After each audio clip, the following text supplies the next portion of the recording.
जी, ये हिंदी में ही बता दीजिएगा कि गांव में क्या अभी आए जाहिर थान मस्जिद थान में जो पूजा किए और क्या है यहाँ का आज रविवार को सब जुटे हुए हैं।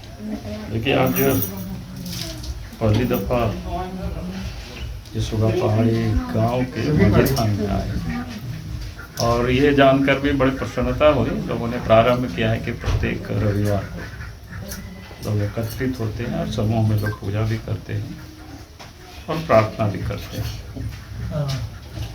मुझे लगता है कि अच्छा शुरुआत है ये और इस प्रकार की सभी गांवों में होनी चाहिए कि हर लोगों का कुछ ना कुछ रहता ही है। लेकिन हमारे जो संथाल समाज का जैसे गांव में मस्जिद थान होता है, गांव से बाहर में जाहिर थान होता है, लेकिन हम कोई नियमित रूप से वहाँ पर पूजा अर्चना नहीं होता है।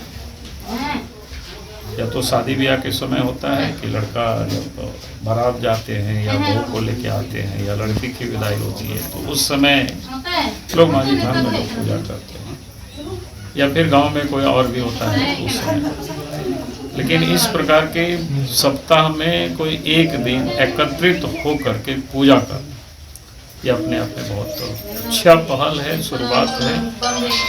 और रविवार को इसलिए क्योंकि रविवार को छुट्टी का दिन होता है, इस दिन सब प्रकार के ऑफिस भी छुट्टी रहता है, तो इकट्ठे हो, एकत्रित हो, अपना पूजा भी लोग करें, प्रार्थना भी करें और फिर बैठ करके गांव के सुख दुख के बारे में भी लोग चर्चा करें।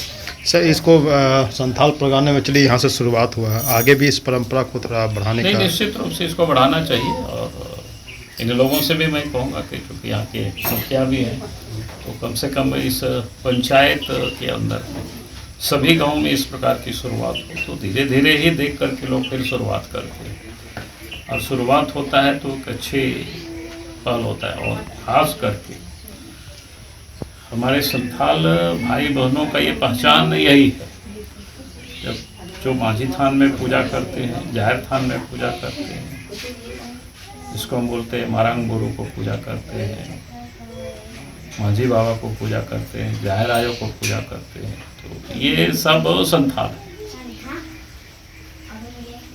और आने वाले पीढ़ियों को भी ये पता होना चाहिए। जैसे हम लोग कहते हैं कि हम लोग पिलचू हड़म पिलचू बूढ़ी के संतान, और पिलचू हड़म पिलचू बूढ़ी भी क्या कहते हैं लोग, हंस और हंसीन यानी हंस से पैदा लिए थे। अब मैं उधर नहीं कहना चाहता हूँ, लेकिन मैं इतना जरूर कहूँगा कि हंस के बारे में लोग क्या कहते हैं कि हमारे जो पूर्वज थे, हंस नीर और क्षीर को अलग करने की उनकी बड़ी अद्भुत क्षमता है। मैंने दूध और पानी में अगर मिला हुआ रहता है तो दूध को वो ले लेते हैं, पानी को वो छोड़ देते हैं। यानी अच्छाई और बुराई को समझने की यानी वो जो क्षमता है, वो ताकत है, वो हंस में ही है। और इसलिए हमारे संथाल समाज में हंस के बारे में कहा जाता है कि भाई ईश्वर ने सबसे पहले हंस को ही बनाया था, यानी वो ज्ञान के वाहक जिसको हम कह सकते हैं, हम उसके संतान हैं। लेकिन हमारे नया पीढ़ी को नहीं पता है उसको ठीक प्रकार से। तो इस प्रकार के जब लोग एकत्रित होंगे, इकट्ठे होंगे, तो फिर लोगों को ये जानकारी मिलेगा कि भाई हम लोग कौन है, हम लोग कहाँ से, हमारे पूर्वज कैसे थे। और इसलिए आप देखेंगे संथाल समाज में जो गांव की रचना है, सामाजिक व्यवस्था है, फिर भाषा भी बड़ा विकसित है।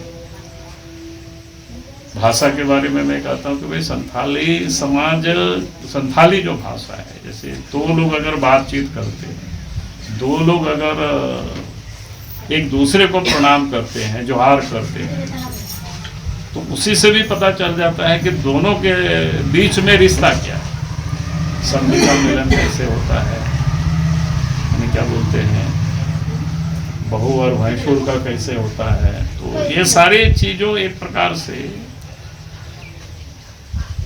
देख करके भी समझ सकते हो, और फिर जब लोग बातचीत करते हैं तब भी समझ जाते हैं कि भाई इन दोनों के बीच में रिश्ता क्या है। कहने का अर्थ है कि सामाजिक भी और भाषा के दृष्टिकोण से भी हमारे पूर्वज काफ़ी जानकार रहे हैं, समझदार रहे हैं, लेकिन हम उन सबको भूल आते हैं।